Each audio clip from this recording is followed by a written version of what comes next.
ছোট্ট একটি শিশু, যার ক্যামেরা, লাইট, অ্যাকশন এসব সম্বন্ধে তেমন কিছুই ধারণা নেই। তবে হ্যাঁ, তার একটা পরিচয় আছে। তার বাবা একজন খ্যাতিনামা অভিনেতা।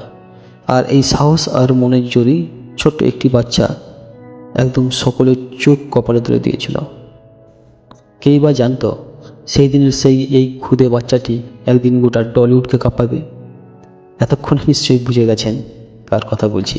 হ্যাঁ, কথা বলছি সেই দিনের সেই ছোট্ট বোম্বা আজকের প্রসেনজিৎ চট্টোপাধ্যায়কে নিয়ে।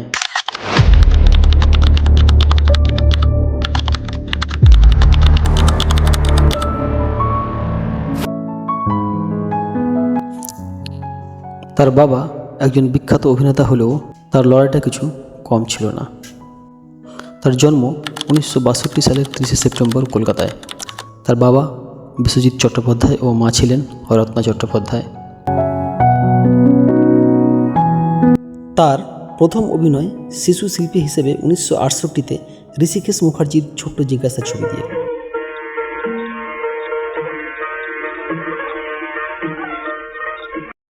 এরপর লম্বা একটি ছুটি, পড়াশোনা আর অভিনয়কে আরও ঝালিয়ে নেওয়া। 1983 সালে দুটি পাতা ছবি দিয়ে নায়ক হিসেবে তার আত্মপ্রকাশ হয়। শিশু শিল্পী হিসেবে জনপ্রিয়তা পেলেও নায়ক হয়ে ওঠাটা খুব সহজ ছিল না তার কাছে। বিশ্বাস করো, আমি আমার বন্ধু বান্ধব কাউকে কিছু বলিনি। সব বন্ধু আর আমি এক হলাম? না না, তা কেন, দেখো আসলে হাতটা সরাও। ও 80-র দশকের শুরুতে একের পর এক সিনেমায় ব্যর্থ হয়।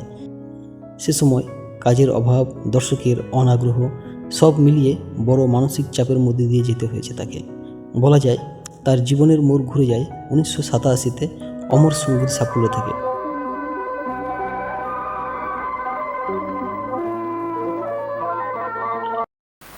হ্যাঁ, শনিবার সন্ধে তুমি আর ঝিলিক অবশ্যই যাবে।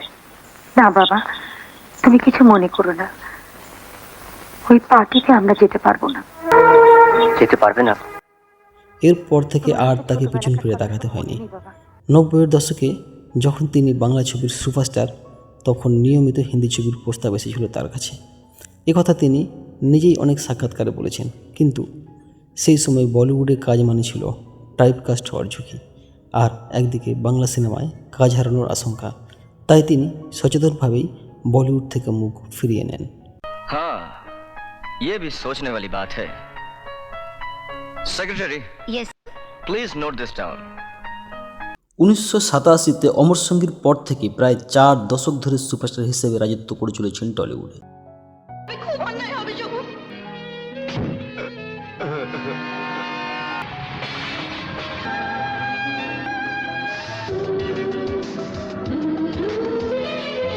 টলিউডের পাশাপাশি বেশ কিছু হিন্দি সিনেমায়ও কাজ করেছেন তিনি। मंगल के पास ले जाया जाए। से बाहर न जाएं तो ज्यादा बेहतर होगा। मगर वकील साहब, मेरा मंगल से मिलना बहुत जरूरी है। 1990 সালে আধিয়া, 1991 সালে মিট মেরি মান কি, 1992 ও 93 করেছেন সোনে কি জাঞ্জির। এই ছবিটি তৈরি হয়েছিল অপরাধ, প্রতিশোধ ও ন্যায় বিচারের গল্প দিয়ে। এখানে শক্তিশালী ও মূল চরিত্রে অভিনয় করেন প্রসেনজিৎ। তার আগের রোমান্টিক সিনেমাগুলোর থেকে একটু আলাদা। उसे सजा हो जाएगी और सोनाली आजाद घूमती रहेगी। मेरे सपना नहीं। বলিউডে খুব বেশি কাজ না করলেও এই ছবিগুলো ছিল তার ক্যারিয়ারের একটি গুরুত্বপূর্ণ অধ্যায়। প্রসেনজিৎ চট্টোপাধ্যায় হিন্দি ও বাংলা মিলিয়ে মোট 100-টিরও বেশি নায়িকার সাথে কাজ করেছেন। ঋতুপর্ণা সেনগুপ্তর সাথেও 50-টিরও বেশি সিনেমায় কাজ করেছেন। আরও উল্লেখযোগ্য নামগুলির মধ্যে রয়েছে আয়েশা জুলকা, জুহি চাওলা, প্রীতি জিন্টা ও ঐশ্বরিয়া রায়। আশা নই বলি তো মাঝের রাস্তা আমার পছন্দ নয়।